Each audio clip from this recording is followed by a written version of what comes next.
세상에는 금, 다이아몬드, 석유로 가득한 땅에 살면서도 굶주리는 사람들이 있습니다. 반대로 척박한 바위섬에서 세계 최고 수준의 삶을 누리는 나라들도 있죠. 더 놀라운 것은 같은 민족, 같은 언어를 쓰는 사람들인데도 국경선 하나를 사이에 두고 천국과 지옥으로 갈린 곳들입니다.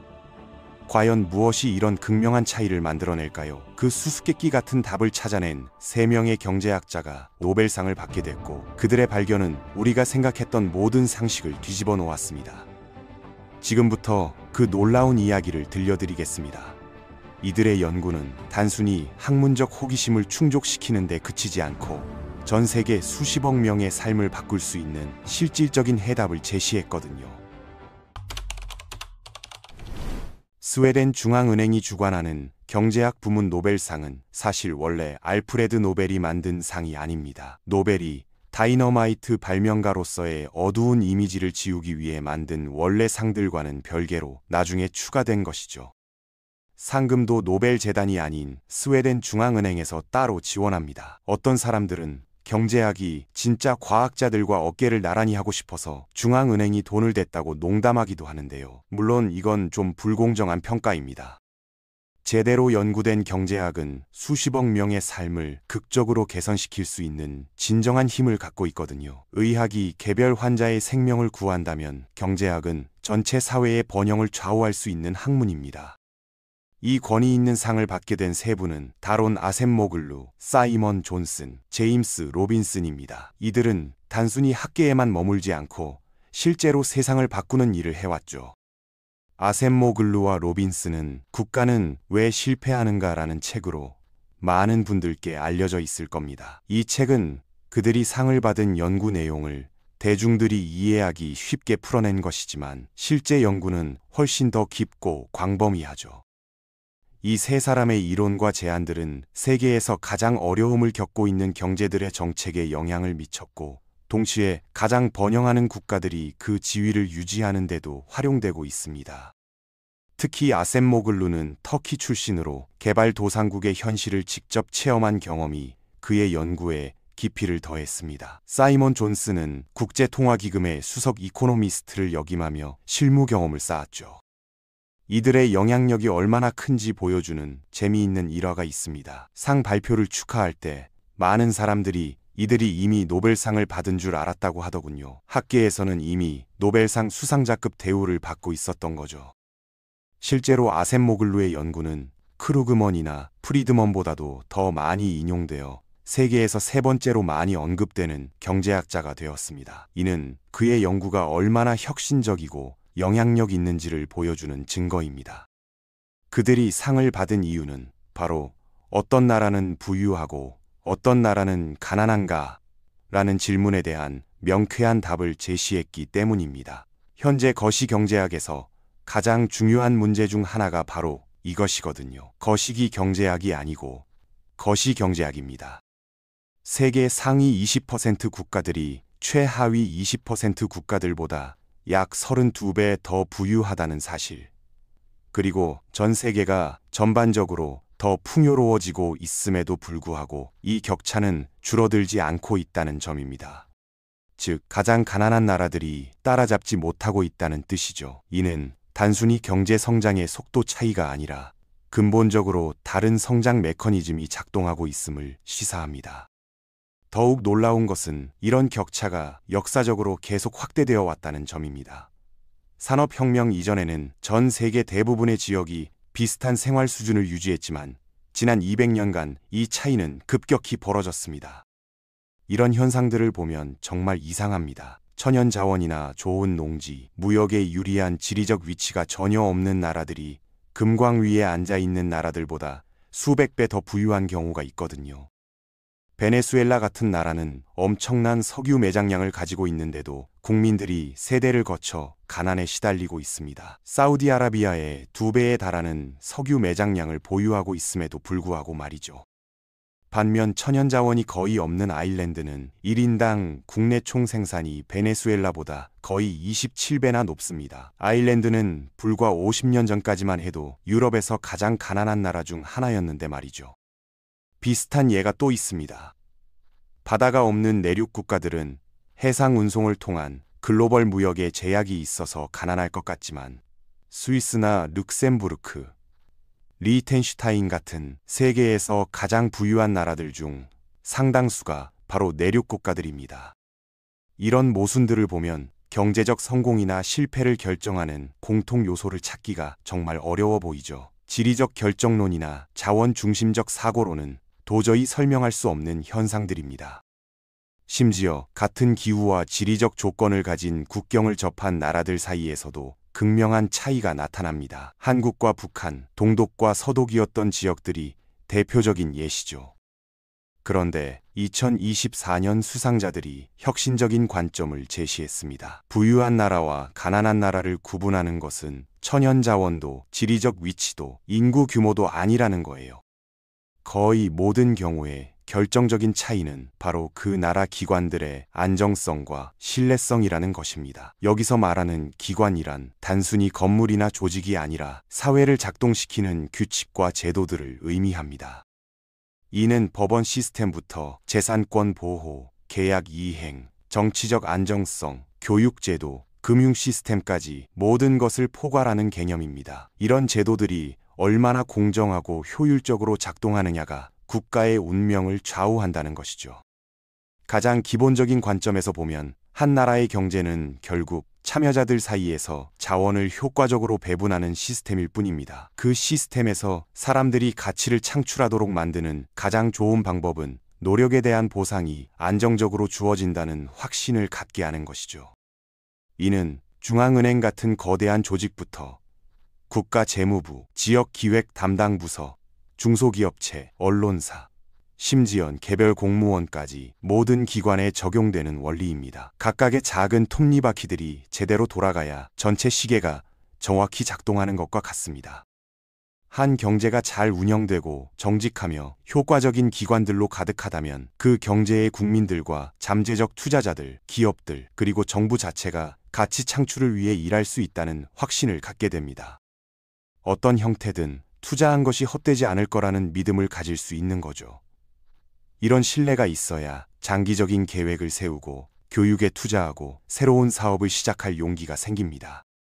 좋은 제도를 갖춘 선진국에서는 근로자가 엔지니어링 같은 전문직에 진출하기 위해 수년간 자신 있게 공부할 수 있습니다. 그 나라에는 학위가 신뢰할 만한 교육기관에서 나온 것인지 확인하는 시스템이 있고 학위를 요구하는 기업들이 있으며 엔지니어링 프로젝트에 필요한 자격증 제도가 있기 때문입니다.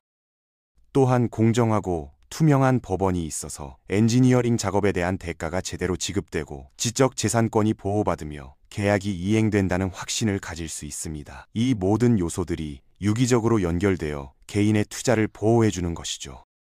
반면 이런 제도가 없는 경제에서는 근로자들이 처음부터 기술 습득에 투자하려 하지 않을 겁니다. 계약이 정부와 가장 좋은 인맥을 가진 사람에게만 돌아가고 자격 요건이 충족되었는지 확인하는 제도가 없다면 말이죠. 설령 기술을 익혔다 하더라도 그것이 제대로 평가받거나 보상받을 가능성이 낮다면 합리적인 개인이라면 다른 방법을 찾게 될 것입니다. 이는 전체 사회의 생산성과 혁신을 저해하는 악순환을 만들어냅니다. 운전면허를 합리적이고 공정하며 검증된 기준에 따라 발급하는 정부 부서 같은 간단한 것조차도 큰 차이를 만듭니다. 이런 시스템이 있으면 보험회사들이 트럭 운전사 보험을 더 확신을 갖고 제공할 수 있고 이는 지역 무역을 상업적으로 실행 가능하게 만듭니다. 이렇게 되면 기업들의 운영이 도움을 받고 세금을 효과적으로 납부할 수 있는 사람들을 고용할 수 있게 되어 정부가 이런 서비스들의 자금을 지원할 수 있는 선순환 구조가 만들어집니다. 물론 지금은 라이선스 발급이 당연해 보이지만 이건 매우 단순화된 예시 중 하나일 뿐입니다. 핵심 아이디어는 좋은 기관을 갖춘 선진 경제가 사람들로 하여금 고도로 전문화되기 위해 많은 자원을 투자하도록 허용한다는 것입니다.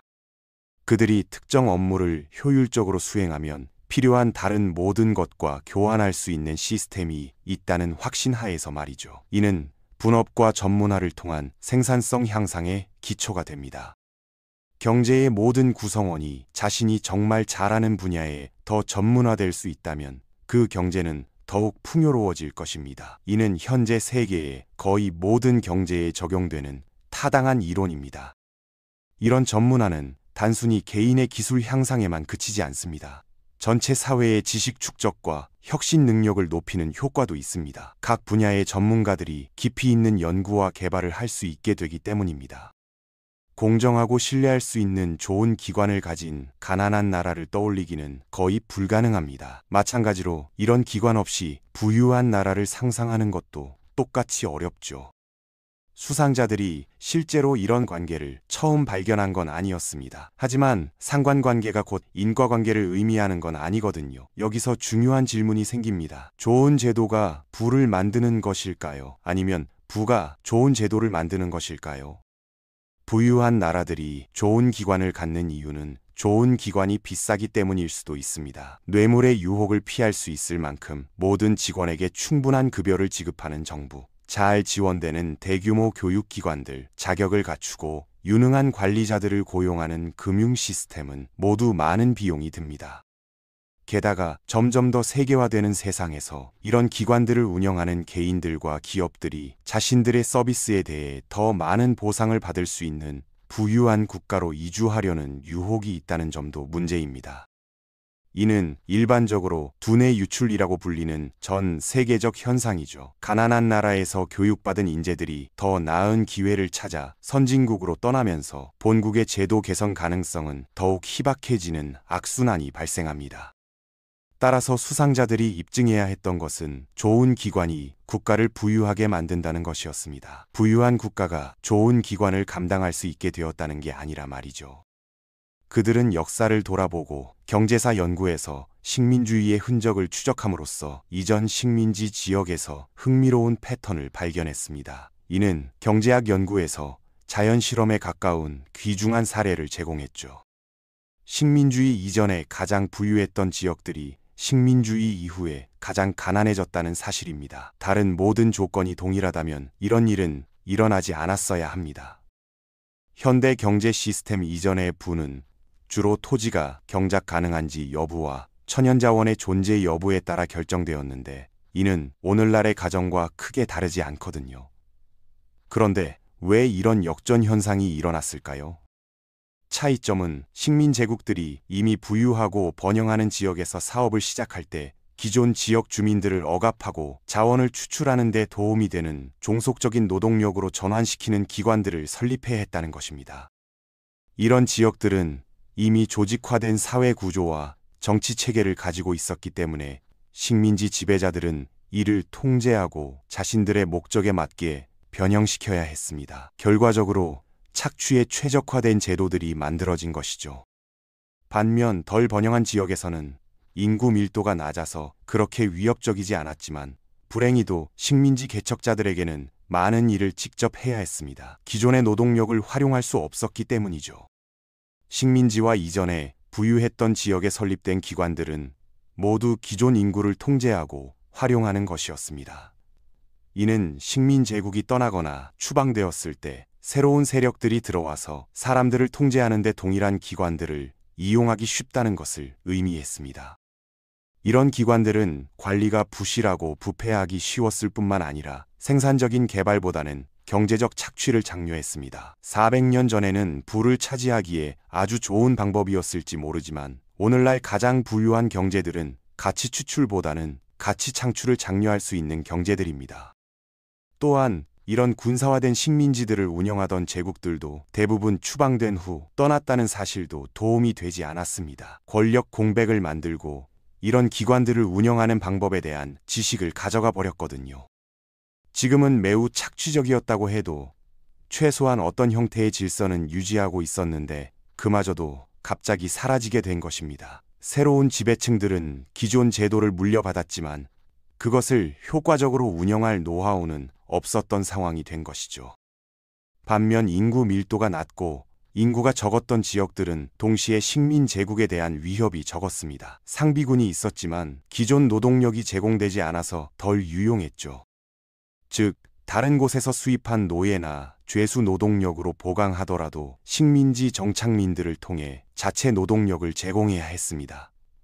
이는 완전히 다른 종류의 제도를 필요로 했습니다. 특히 현재의 미국, 캐나다, 뉴질랜드, 호주 같은 환경에서 설립된 기관들은 향신료나 차 등을 생산하는 작업장으로 식민지 전체를 취급하는 대신 이런 독립적인 운영들을 지원해야 했습니다. 이런 정착 식민지들은 유럽에서 사람들이 이주해서 삶을 꾸리도록 장려해야 했기 때문에 투자를 보호하고 재산권을 분배하며 다른 식민지의 토착민들에게는 분명히 부여되지 않았던 정치적 자유를 부여하는 시스템들을 만들었습니다. 물론 이런 권리들이 모든 주민에게 똑같이 적용된 것은 아니었습니다. 특히 원주민들이나 노예들은 여전히 배제되었죠.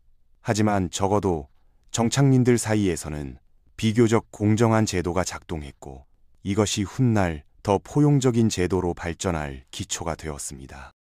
이런 식민 제국들이 물러나거나 강제로 추방되었을 때 식민지화 이전에 덜 번영했던 이 지역들은 이런 기관들을 물려받았습니다. 이런 기관들은 건전한 경제를 운영하는 데 더 도움이 되었죠. 정착민들은 독립을 주장한 후에도 이런 식민지들에 남아서 자신의 집으로 삼는 경향이 있었습니다. 이는 더 많은 연속성과 이런 기관들을 관리하는 방법에 대한 지식이 유지되었음을 의미합니다. 새로운 국가에서 이제 이 지역에 형성된 국가들이 현대에 더 번영했다고 해서 반드시 원주민들이 그만큼 더 나은 삶을 살았다는 것을 의미하지는 않는다는 점을 인식하는 것이 중요합니다. 안타깝게도 이런 경제권 내에서도 여전히 이런 집단들 간의 분열이 존재합니다. 지금 이런 경제권들 간에도 격차가 존재하는 것처럼 말이죠. 하지만 적어도 전체적인 제도의 틀은 더 포용적이고 발전 가능한 방향으로 설계되어 있었습니다. 현실 세계에서 이런 분열들이 나타나는 가장 분명한 사례 중 하나는 2024 수상작 발표에서 시적으로 표현된 두 도시 이야기에서 실제로 설명되었습니다. 나코라는 도시는 동서로 뻗어 있는 울타리로 나뉘어 있습니다. 애리조나주 측은 세계적 기준으로 매우 높은 소득, 긴 평균 수명, 우수한 교육 접근성, 그리고 재산권, 법적 보호, 안정적인 통화, 비교적 부패가 없는 규칙 및 규정 시스템을 자랑합니다. 이 모든 것은 시장부터 울타리 너머 대통령까지 모든 계층의 대표 정부가 감독합니다. 시민들은 투표를 통해 자신들의 의사를 표현할 수 있고 언론의 자유도 보장되며 사법부의 독립성도 어느 정도 확보되어 있습니다. 소노라의 나코는 멕시코 쪽으로 상당히 가난해서 삶의 질이 떨어지고 조직 범죄 문제가 심각합니다. 그리고 부패 문제도 있죠. 같은 도시의 두 반쪽이며 같은 문화, 같은 지리, 같은 기후, 심지어 같은 유산을 공유합니다. 가족들이 국경 양쪽에 흩어져 살고 있고 언어도 비슷하며 역사적으로도 같은 뿌리를 가지고 있습니다. 유일한 차이점은 미국 기관들이나 멕시코 기관들에서 운영되는지 여부입니다. 멕시코는 스페인 식민지 시대에 통제해야 할 아즈텍의 본거지였고 오늘날까지도 덜 대표적인 기관들에 기여했습니다. 이런 역사적 맥락과 전 세계에서 연구한 수십 가지 사례들이 2024 수상자들이 좋은 기관이 부유한 경제를 만든다는 아이디어를 뒷받침할 수 있도록 했습니다.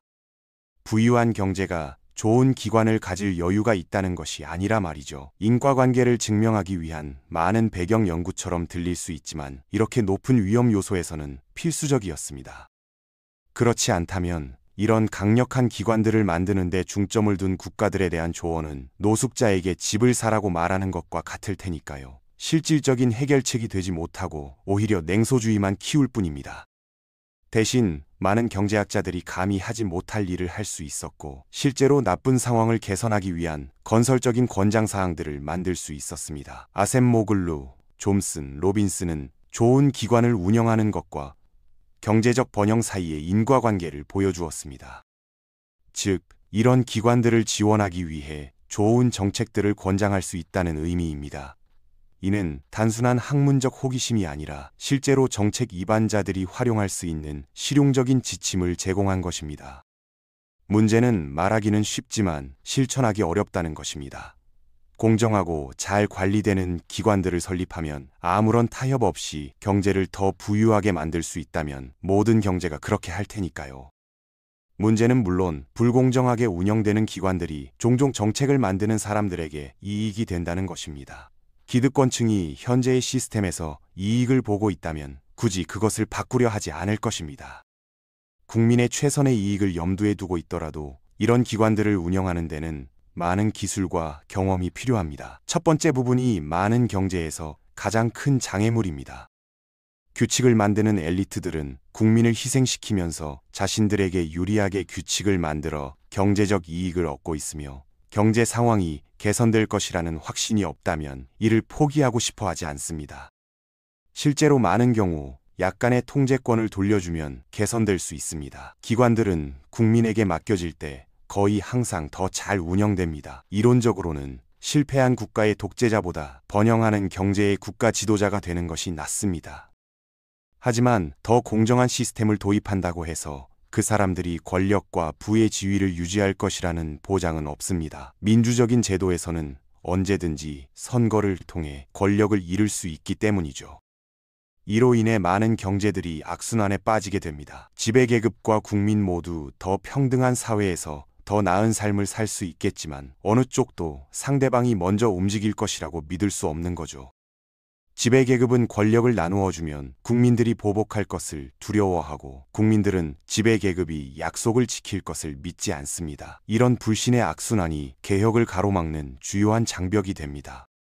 수상자들이 역사를 통틀어 발견한 것은 가난한 제도를 가진 경제에서 혁명이 아닌 평화롭고 비폭력적인 권력 이양을 통해 경제가 전환하는 것이 가장 효과적인 방법이라는 것입니다. 혁명은 완전히 새로운 지배계급을 만들어내고 일반적으로 더 큰 문제를 야기할 뿐입니다. 기존의 제도와 지식이 파괴되면서 오히려 상황이 더 악화되는 경우가 많죠. 대신 점진적이고 협상을 통한 개혁이 더 지속 가능하고 효과적인 결과를 낳는 것으로 나타났습니다. 이는 모든 이해관계자들이 윈윈할 수 있는 방향으로 제도를 개선해 나가는 것을 의미합니다. 지금 이것들이 엄청나게 최첨단의 아이디어처럼 들리지 않을 수도 있지만 이 상은 수십 년 동안 더 공정하고 더 잘 관리되는 제도가 경제적 성공의 원인 중 하나일 뿐만 아니라 아마도 가장 큰 원인이었다는 것을 증명했습니다. 이 사람들의 작업 이전에는 견제와 균형이 있는 민주주의와 자비로운 독재 같은 것에 경제적 가치에 대한 명확한 합의가 없었거든요. 많은 사람들이 경제 발전을 위해서는 어느 정도의 권위주의가 필요하다고 생각했습니다. 하지만 이들의 연구는 그런 생각이 잘못되었음을 명확히 보여주었습니다.